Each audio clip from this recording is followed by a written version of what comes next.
Hi friends, કેમ છો? મજામાં? તો જો તમે ભાખરી અને વડા છે, ખીચડી છે, ફરાળી ઢોસા છે, ફરાળી ઢોકળા છે, ખાઈ ખાઈને જો કંટાળી ગયા હોય તો આજે બનાવી લઈશું આપણે ફરાળી રોટલા. એકદમ તાવડી પર જે રીતે રોટલા બનાવીએ એ જ રીતે આપણે સાબુદાણાના રોટલા બનાવીશું. તો રેસીપી અંત સુધી જોજો અને ગમે તો શેર કરી દેજો. તો અહીંયા આપણે 1.5 કપ સાબુદાણા લઈ લેવાના છે ને એને મેં અગાઉથી પલાળીને રાખ્યા હતા. તો 1 થી 1.5 કલાક પલળ્યા બાદ સાબુદાણા તૈયાર છે હવે રોટલા બનવા માટે. અને એક આપણે બાટેટું લઈ લઈશું અને એકદમ કાચું લેવાનું છે. કાચું જ બટેટું આપણે અહીંયા છીણી લેવાનું છે. ત્યાર પછી રાજગરાનો લોટ. તો 1.5 કપ ભરીને આપણે જેટલા સાબુદાણા લીધા છે એટલો જ આપણે આ લોટ એડ કરી દઈશું. થોડા એવા કેપ્સિકમ છે, એક ગાજર છીણેલું, લીલા ફ્રેશ ધાણા, આદુ મરચીની પેસ્ટ 1 ચમચી ભરીને, 2 ચમચી ભરીને આપણે અહીંયા દહીં એડ કરી દઈશું, જે ખાટું, અને સિંગદાણાને પણ કાચા જ આપણે ખાંડેલા છે, અને સ્વાદ પ્રમાણે નમક એડ કરી દઈશું, થોડી એવી હળદર,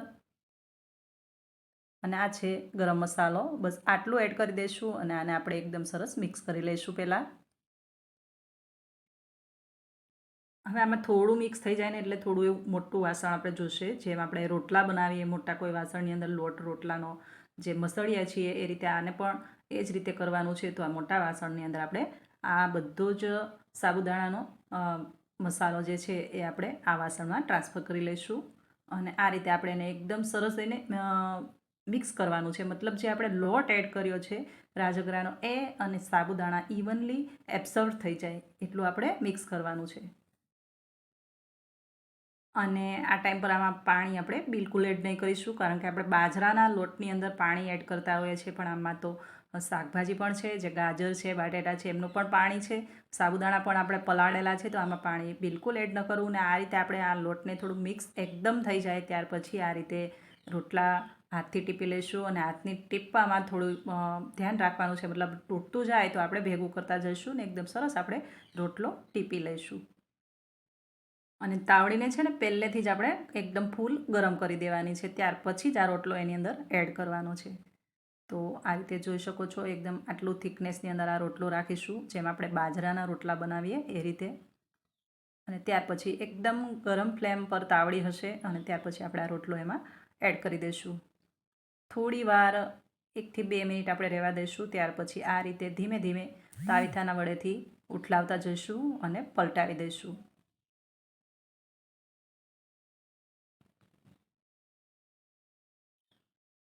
હવે તમને થશે કે આ ઉપર જે બ્લેક ડિઝાઇન છે તો સાબુદાણા છે આમાં. તો સાબુદાણા જ્યાં આપણે જે આ તાવડી છે એની નીચે જ્યાં ટચ થશે ત્યાં આ રીતની બ્રાઉન એકદમ બ્લેકનેસ પર ડિઝાઇન પડશે. બાકી રોટલો અંદરથી ખાવામાં તમારો એકદમ સરસ એવો ટેસ્ટફુલ બનશે.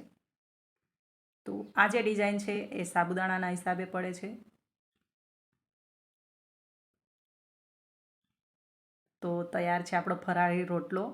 આપણે ફરાળી ઢોસા બનાવતા હોઈએ છીએ, ઢોકળા બનાવતા હોઈએ છીએ, ફરાળી ખીચડી, ફરાળી શેરો, ઘણું બધું ખાતા હોઈએ છીએ, પણ એકદમ ઓઇલ વગરના રોટલા, ફરાળી સાબુદાણાના રોટલા એકદમ સરસ એવા ટેસ્ટી બને છે. એકવાર ટ્રાય જરૂરથી કરજો.